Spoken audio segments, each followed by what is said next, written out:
हमारे देश में अभी टोमेटो या टमाटर के दाम बहुत ज़्यादा बढ़ गए हैं। ये इसलिए हो रहा है क्योंकि डिमांड ज़्यादा है और सप्लाई कम। प्रोडक्शन तो हुआ है लेकिन अभी शॉर्टेज हो गई है, इसलिए प्राइस हाई है। तो देखिए, ऑनियन, टोमेटो जैसे कुछ प्रोडक्ट्स के जो रेट होते हैं वो कभी भी एक से नहीं होते, कभी बढ़ जाते हैं, कभी एकदम से घट जाते हैं। तो इस प्राइस वॉलेटिलिटी को मैनेज करने के लिए सन 2014-15 में सरकार ने प्राइस स्टेबिलिटी फंड लाया था।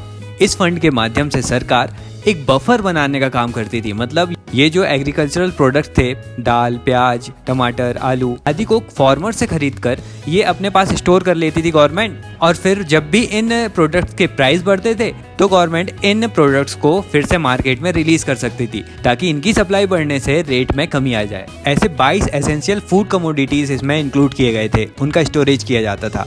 हाल ही में इसके अंतर्गत सरकार ने टोमेटोज के प्रोक्योरमेंट को भी शुरू कर दिया है ताकि उनके प्राइस को बढ़ने से रोका जा सके। तो हाल ही में आंध्र प्रदेश, कर्नाटक, महाराष्ट्र जैसे राज्यों से टमाटर को प्रोक्योर करके दिल्ली, बिहार, राजस्थान आदि जैसे स्टेट्स में जहां पर दाम बहुत ज़्यादा है टमाटर के, वहां भेजा जा रहा है। ये काम national corporation consumer federation NCCF तथा national agricultural corporation marketing federation NAFED के द्वारा किया जाता है।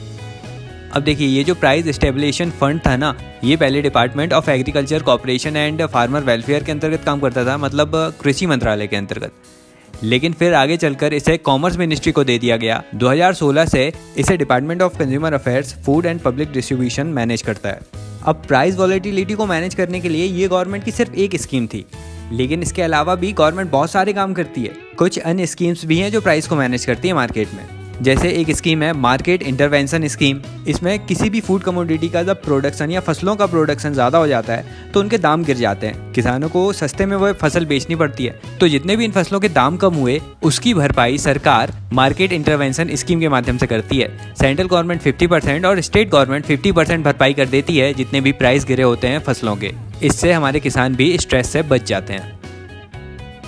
इसके अलावा सरकार ऑपरेशन ग्रीन्स भी चलाती है, जो ministry of food processing industry की एक स्कीम है। इसमें पोस्ट हार्वेस्ट लॉसेस को कम करने की बात की जाती है। मतलब जब प्रोडक्शन हो गया किसानों का, उनकी फसल मार्केट में आ गई, तो वे फसलें खराब ना हो, उनके लिए एक अच्छा वैल्यू चेन होना चाहिए। मतलब उनके लिए स्टोरेज की व्यवस्था होनी चाहिए, ट्रांसपोर्टेशन की व्यवस्था होनी चाहिए, किसानों को डिस्ट्रेस सेल नहीं करना पड़े, मतलब कम दामों में वो फसल ना बेचना पड़े। इस प्रकार से उत्पादन के बाद एक पूरी वैल्यू चेन को मैनेज करने के लिए ये ऑपरेशन ग्रीन्स चलाया गया था ताकि किसानों को उनके प्रोडक्ट की अच्छी वैल्यू मिल पाए और वह प्रोडक्ट खराब भी ना हो, लॉस भी ना हो उससे।